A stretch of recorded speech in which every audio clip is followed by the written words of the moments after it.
Welcome to this masterclass session. Today, we're diving deep into an absolutely high-stakes area of the Cambridge AS and A-level accounting syllabus.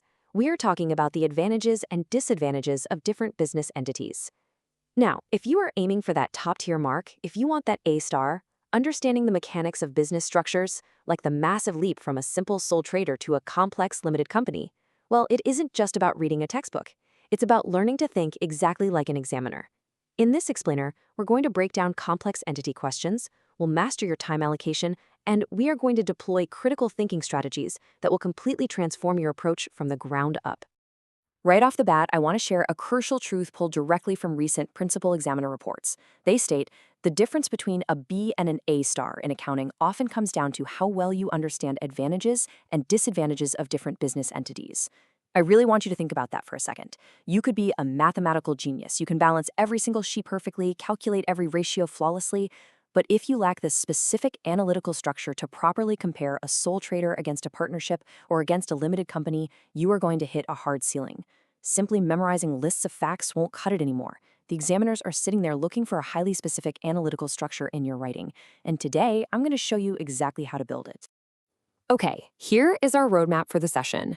We'll start with the core principles, move into tackling the high tariff question, introduce a procedural framework, do a bit of interactive practice, and then wrap up with a masterclass recap.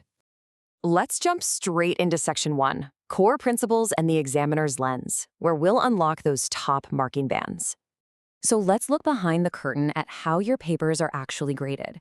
There is a massive, fundamental difference between the command words analyze and evaluate. Analyzing a business structure, like a partnership, just requires a factual descriptive breakdown. You're basically just stating that partners share profits and losses and maybe outlining the terms of a partnership agreement. But evaluating it, that is a whole different ballgame. Evaluation requires comparative analysis. You must actively identify similarities and differences. You need to use comparative connectives to link your thoughts, support each point with solid evidence from the scenario, and finally, provide justified recommendations. If a prompt asks you to evaluate whether a rapidly growing sole trader should form a partnership, and you just sit there listing random facts about partnerships, you are literally leaving massive points on the table. You have to compare and justify. Here's a huge examiner alert for you. Year after year, examiners warn that candidates constantly confuse key terminology. It happens all the time.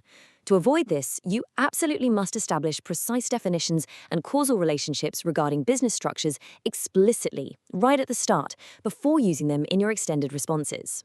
Always define your terms first. For example, if you're discussing the concept of limited liability for a private limited company, don't just drop the phrase into your essay.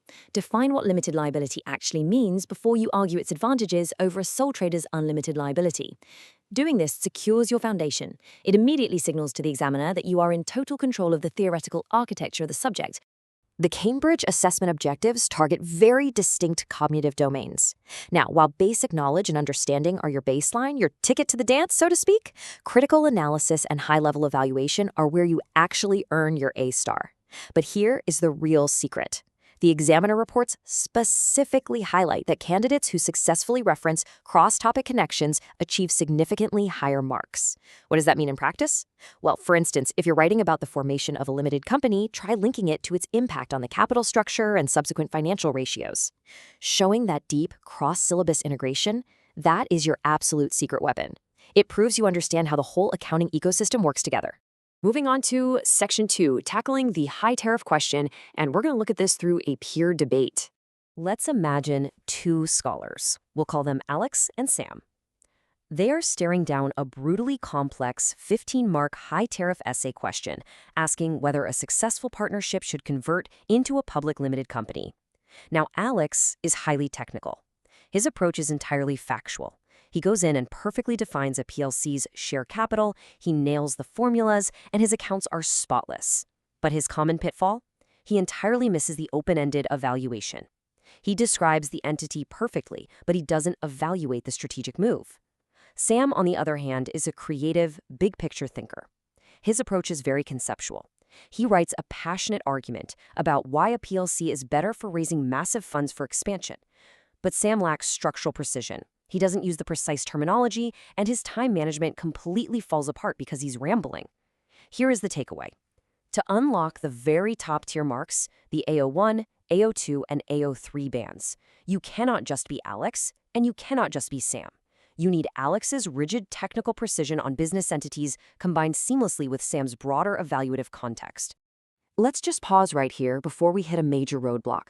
Mastering these specific strategies, really understanding the intricate, hidden nuances of business entities, requires consistent, guided practice, which is exactly why resources like Ace the Exam IGCSE provide ongoing, specialized support.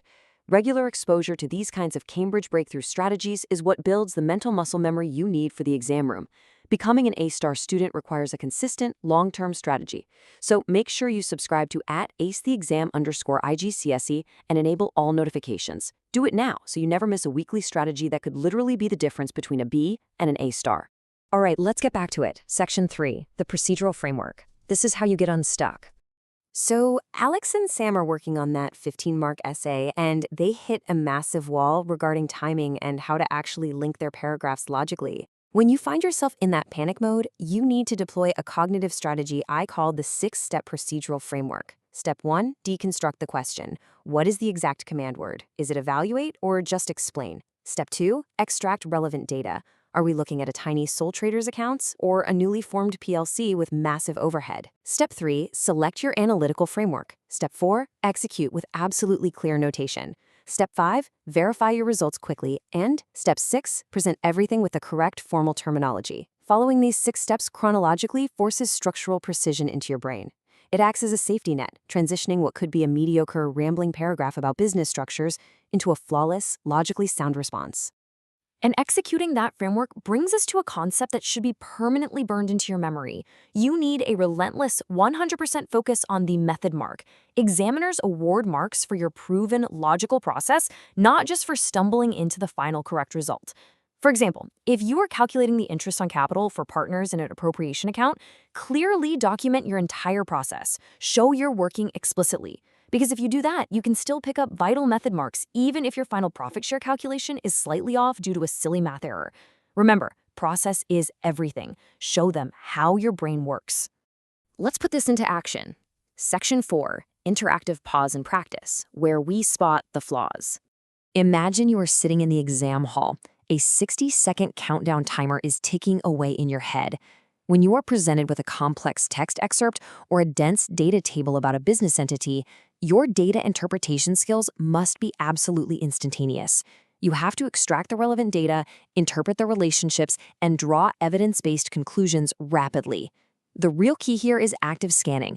You should be aggressively hunting for similarities and differences between the entities presented in the source text. For example, instantly spotting the exact capital contribution disparities between two partners or identifying the exact moment a business scaled beyond a sole trader's capacity.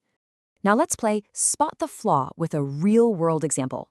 Consider a descriptive student answer that just lists isolated facts vaguely. Partnerships have unlimited liability. Companies have limited liability. Okay, true, but that earns incredibly low marks. It's just a list. Now compare that to an evaluative A-star student answer. Whereas a partnership exposes owners to unlimited liability, severely restricting external expansion, a limited company protects personal assets, making it significantly more suitable for the rapid growth phase mentioned in the scenario. Do you see the difference there? The evaluative answer effortlessly avoids examiner traps by building a logical argument. It uses comparative connectives like whereas, and it directly links the theoretical fact back to the specific context of the prompt. To make sure you don't fall into those traps, let's solidify this with the top 3 principal examiner warnings. Number 1, answers are often way too vague. Examiners demand highly specific details. Don't just generically write, "It's easier for a PLC to raise capital." You need to explain exactly why issuing shares to the public achieves this liquidity. Number 2, students frequently forget strict conventions for format and presentation. Proper headings, the correct terminology, and clear annotations are simply non-negotiable. And number 3, which is the biggest killer, answers fail to apply to the specific context given. If the exam scenario is about a local family bakery turning into a national franchise, your evaluation of converting from a sole trader to a limited company must specifically reference the realities of baking equipment, franchising costs, and scaling a food business. Context is king. Let's bring it all together. Section 5, Masterclass Recap, and the final strategy. Here are your 3 core, memorable pillars to take into the exam room. First, the 3-step question scan. Before you write a single word, always highlight the command word, identify the exact content knowledge required, and pinpoint the hidden constraints in the scenario. Second, the paragraph balance formula. Blend your technical precision with your evaluative context. Define your terms up front, provide the hard facts, and then immediately evaluate them using those comparative connectives we talked about. Balancing technical precision with context is exactly how you effectively compare a sole trader to a limited company. And third, the last 5 minutes review checklist. Reserve your final 5 minutes purely to check your format, verify your headings, and to ensure you actually answered the specific question asked rather than the question you wished they had asked. Crushing Cambridge exams requires a consistent, rigorous, and unrelenting strategy. You can't just study hard, you have to study smart. Utilizing resources like Ace the Exam IGCSE for upcoming exam hacks and targeted strategies is a powerful way to stay focused on what actually matters. Having a clear target grade and a strategic plan to understand the deep mechanics of business entities is what separates good students from exceptional ones. So claim your goals right now. Subscribe to @AceTheExam_IGCSE, turn on that notification bell, and drop a comment below with your exact target grade. Put it out there and consistently work toward it. I'm going to leave you with this final, provocative thought to take into your next study session. I want you to ask yourself constantly during the exam, are you just describing the entity or are you truly evaluating it? Let that single question guide your pen on every high-tariff question. Keep practicing, trust the framework we built today, and I'll see you in the next explainer.